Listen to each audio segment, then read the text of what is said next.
Manel Kape has to fight for the title now. He absolutely dominating Asuam Mabayev. And look, I was honestly surprised on how dominant Manel Kape was. I wanted him to win, but I feared this matchup for him because Asuam Mabayev is a decent wrestler. He's a good grappler. He's on a 17-fight win streak. He's been beating dudes up, and that's the bottom line. But Manel Kape showed up to this fight and put on a magnificent performance. I was concerned about his takedown defense, but man, did he put on a show with that. And on top of that, he was just piecing him up all 3 rounds. He ended up closing out the fight by stoppage. So credit to Manel Kape. He put on a fantastic performance. He called out for another title shot. He's saying how the UFC doesn't want to give it to him. But guys, he has to fight for the title. Let's be honest with ourselves here.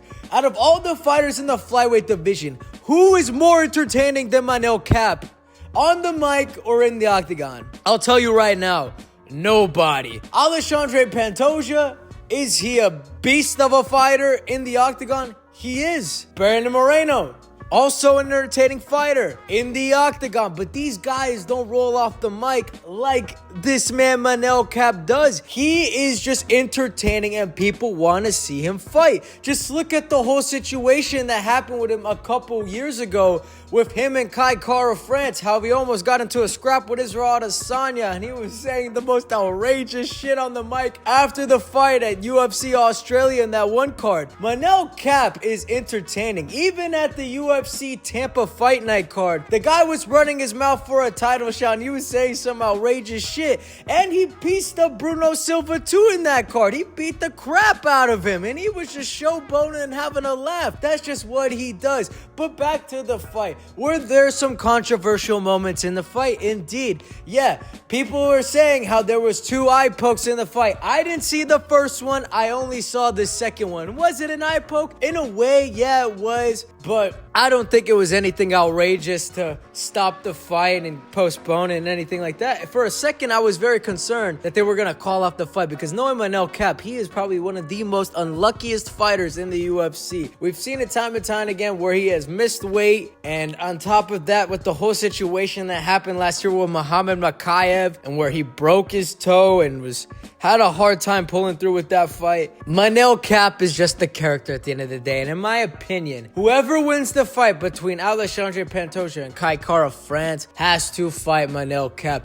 Is Manel Kape deserving of a title shot over the fights he has taken? Not necessarily. But guys, what the hell is going on in the flyweight division right now? Absolutely nothing. And I know Manel Kape and Alexandre Pantoja have fought before, but still, this fight needs to happen, man. Manel Kape is gonna be the savior of the flyweight division. I am telling you right now, he is the only man that could save it because he's an entertaining fighter. He runs his mouth, he chats a lot of shit, and people actually like him. He's an entertaining fighter. When I saw him fight in Tampa, the crowd was going crazy for him. But he's a guy that could bring eyes. He's a guy that'll make you stop and watch a fight because he is an entertaining fighter. And the flyweight division is in desperate need of someone entertaining, not only in the octagon, but also on the mic. And Manel Kape could possibly bring that star power. All I'ma say, who was not intrigued of the Manel Kape and Muhammad Makayev fight before the fight happened? I was, and I know sure as shit a lot of people were too. So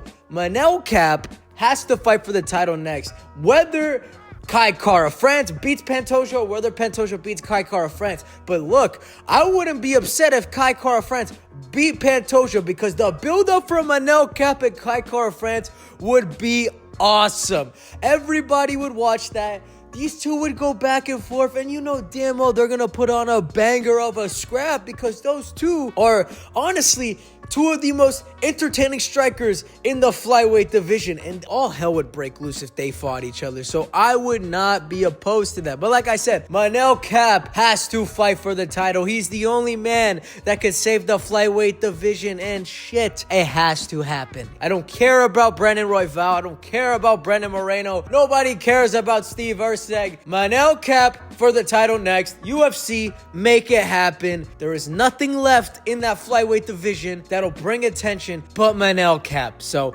it's gotta happen. That's it. That's all I know that has to be made. But on top of that, the card itself was a decent card. There were some good fights. Nasrat versus Esteban Ribovic was an entertaining matchup. Nasrat just won 5 fights in a row. He beat Esteban Ribovic, and these guys put on a good performance. It was a good back and forth, but Esteban Ribovic has to improve his ground game, and I feel like he probably could have gotten the better of Nasrat on the feet. I just felt that he was headhunting way too much. If he had just gone a little bit more into the body and pieced them up there, he would have definitely probably gotten Nasrat out of that fight, because Nasrat took just as much punishment as Esteban Ribovic did. And Esteban Ribovic is an explosive fighter, but sucks that he lost. Nasrat 5 fights in a row. Good to see that happen. But the one guy I want to talk about, he left it all in the octagon tonight. Cody Brundage, man. I am impressed. The guy had 1 fight left on his deal, and he showed out. He knocked out Julian Marquez in the first round. He left it all on the line, and Cody Brundage has been notoriously known for being a mid-ass fighter. He's just been a mixed bag in the UFC. It's not been great, but man, he left everything out in that octagon, and in my opinion, the UFC should give him another contract. You might as well. The guy put on an excellent performance. Both of these guys were scrapping. They were going for the kill. Marquez also almost knocked out Cody Brundage, and we just saw him go in for an onslaught onto Cody Brundage. He loses his mouthpiece, but man, referee stops the fight. Marquez picks up the mouthpiece. All of a sudden, Cody Brundage goes in for the kill, gets the knockout, and gets it done. I'm honestly impressed. Good for Cody Brundage. For that performance, you gotta give him another 3-fight deal. UFC, give the guy what he wants, and who knows, maybe he could revitalize his career and possibly make a run in the middleweight division. I mean, the guy was speaking about it on the mic. Cody Brundage title run in 2025, I'm all in for it, dude. Let's see it happen. But guys, there was a lot more fights. If you guys want me to do an in-depth breakdown of the whole card, I will do it if you guys desire it. But at the end of the day, I want to keep it short and sweet about certain fights, and those are the fights I wanted to talk about. So anyways, people, good game, boys. Catch you later. Deuces. I'm out. Subscribe.